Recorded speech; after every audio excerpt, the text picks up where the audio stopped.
Um, Good win, obviously. Given the circumstances with lighting, but again, want to thank the fans that stuck around to watch it. It really helped in the sense of just them cheering. You can probably hear them better, actually. And I thought our guys appreciated that at the end of the day. Even after staying around on the court, even in the locker room, the guys talked about it. So, but outside of that, a little adversity with the lights, but at the same time, that's something that you just can't control. Something that happens, like I would say, once in a lifetime.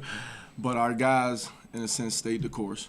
Wasn't probably our best performance at the end of the day, but what I appreciated about it was our will to compete, especially on the defensive end of the floor, because the ball wasn't falling for us, and we still, found a way to win the ball game.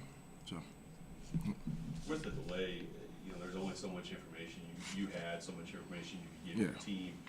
How do you keep them from going stir crazy, and also, keep them to where they're still ready if this thing happens, that they're still ready physically and mentally to come out and play basketball? Well, the funny part about it, I thought just the message before the game stuck true throughout it. We went into the game and our message was just a laser-like focus on a lot of areas within the game. So when this happened, it was a message that you just could have went back to. This is what we were about before the game started. This has happened. That shouldn't change our focus, our laser-like focus for this game and what we need to do to come away with the win. But like I said, even though the ball didn't probably fall the way we would like, I was pleased with how we defended and found a way to win the basketball game. You were a little slow coming out of feel like that kind of energized Troy, the delay, a little bit more than your guys?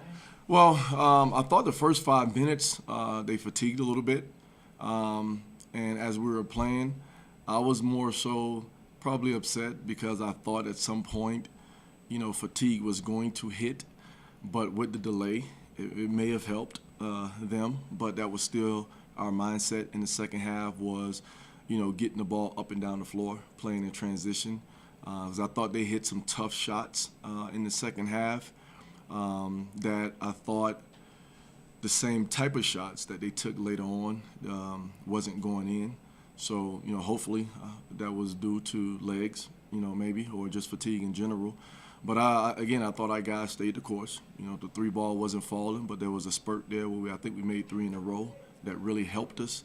And then again, like I said, just defending and coming away, rebounding the basketball, especially with a team that goes to the glass with like 4 guys. What does that show you about your team? Down 10, rallying to win a tough, hard-fought game like this. Again, one of the things we hit our guys with all the time is just a process. Even in timeouts, stay the course. The whole time, we're fine, guys. Just continue to stay the course, defend, rebound, share the basketball on the other end of the floor.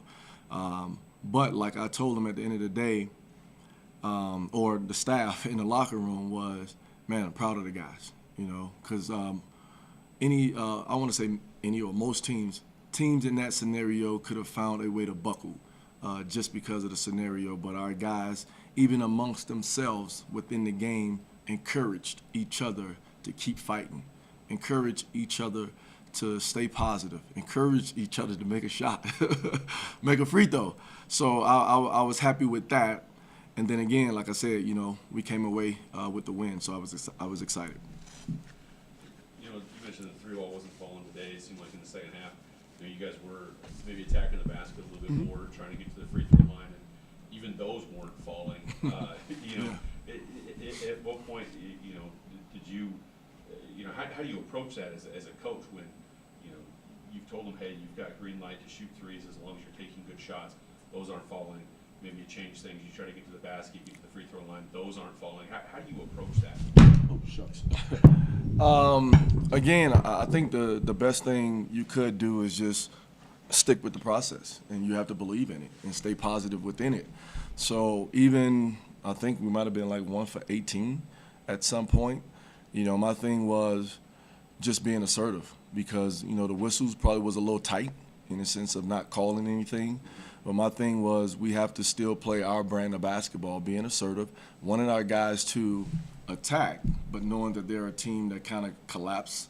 And if we can find a guy standing on the perimeter, even when we were 1 for 18, if you're opening on balance, shoot the basketball. I want guys to be confident because even when you have a night like tonight, when those three came bam, bam, bam, it made a big difference in the score and even probably gave us momentum from that standpoint. But again, I told our guys, even on nights like this, if we defend, we'll have a chance. When you talk about sticking to the process, is it oversimplifying it to say, if we're going to win, we're going to win this way, and if we're going to lose, we're going to lose doing those same things? Well, I don't talk about losing much, to be honest with you. I talk about the process. I take the outcome out of the equation, but within it, whether we're making it or missing shots, my thing is, are we defending? So at the end of the day, even the shots I thought that they were making in the first half and even in the second, I thought were tough shots. But my thing was, if we just continue to have that edge on the defensive end of the floor and just be assertive and unselfish at the other end, I'm okay with it. I'm okay with the outcome. Justin James comes off the bench in the first half, scores 8 points, and in about half of that half, and then finishes the game with 27. And there was an 8-0 run that he had, where he scored 8 points, late in the second. What kind of spark did he provide you guys with tonight? Well, again, I mean, I just think JJ's a special player. What I'm liking more about him, outside of scoring, is more of his commitment to defense, and I think that was something that was missing early within him. And I think he's a guy that can be a two-way player, and if he commits to that end of the floor, again, I'm okay with what goes on the other end as long as we're just unselfish. But out of our guys, he's that one guy that can go get his own shot. He's that guy that has the ability to make the game look easy sometimes, but at the same time, I'm not that much concerned about making it look easy, especially with the lob. I don't know what that was that he tried to throw. My thing is going to make the two. So, but he's coming, and you can say, Coach, he's coming. He just had 27. Like I don't think you guys have really seen the best of him yet, and especially if he puts both the offenses and the defense together, I think he could be a really special guy in this league, one of the best players in this league. Off to Vegas now for 2 more in this tournament. Your thoughts kind of just looking ahead to back-to-back Thursday, Friday, Coach? Tournament type situation. We'll approach it, open it up against DePaul. That's our next opponent. And, it's a tremendous opportunity, for us to play on a neutral floor. But I like, in a sense, the back-to-back because that, to me, is a Mountain West conference type deal. So we have to be ready to show up for both games and be ready to turn it around quickly, in a sense, from a preparation standpoint as well.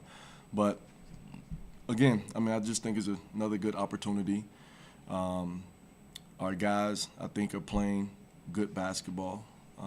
We still got areas that we need to improve on. But, like I've always said, if we were doing everything great right now, that's probably not a good sign. So just looking forward to it. Lastly, you do go 6 for 6 on this homestand, and I know that was your little mini season within a season. How pleased are you that you do go 6-0 at home here? It's just a momentum thing, to be honest with you, especially with the group that we have. As I always, in my mind, refer back to last year and how much, this team depended on Josh and how much guys kind of stood around and watched Josh kind of do his thing.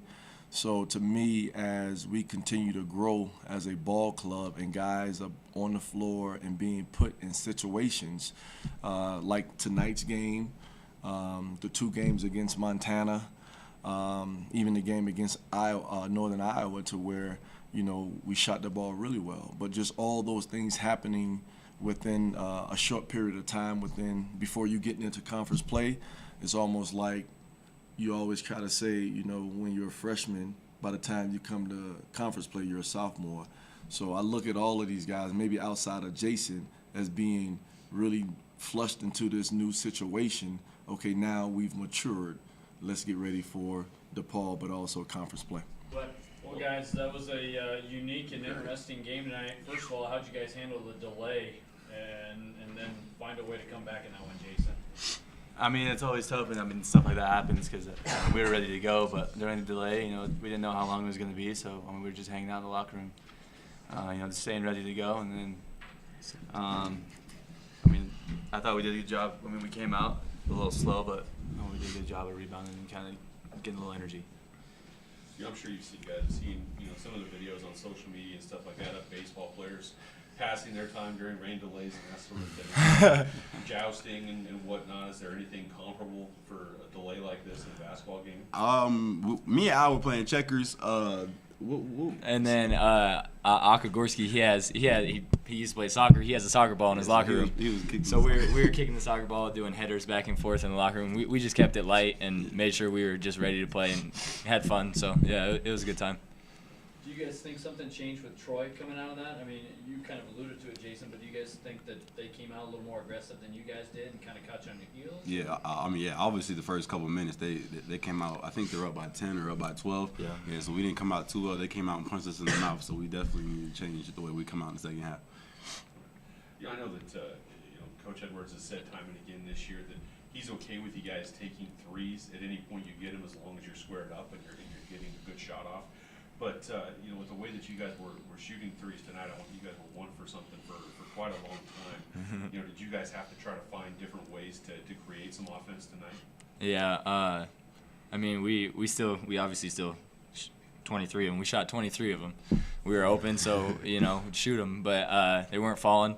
That was fine. And then in one timeout, I think Coach said, you know, they're in the bonus, or they had 7 fouls on us already, so attack the rim, get to the free throw line, struggled at the free throw line too. But I think the main thing, like Coach Edwards said, we struggled with those 2 things, but on the defensive end, we kind of really buckled down and they were crashing the boards hard, and we all rebounded together. So. Justin, for you coming back after not playing on Saturday, how was it out there getting back at it? And it took you a little while to get in, I think about 12 minutes or so. Yeah, it's always fun to play with this team. I just love playing with them. So every game I love it.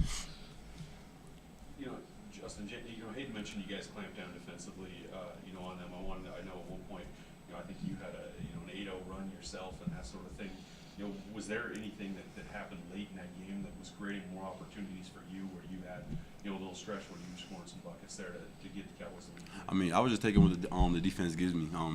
This team, they always tell me attack, you know, make plays. So, I mean, I'm just taking what the defense is giving me, and we're playing defense on that side of the floor, so it's easy to score buckets when they're not scoring buckets.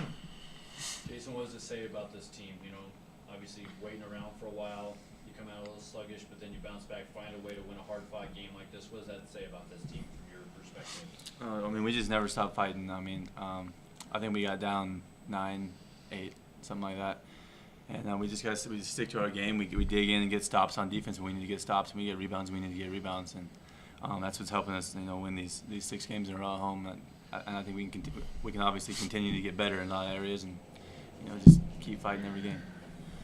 Thoughts moving ahead to Vegas, guys? You got 2 more back-to-back coming up later this week. What are your thoughts kind of moving on? Ready to play. Time to go 11-2. We're ready to go.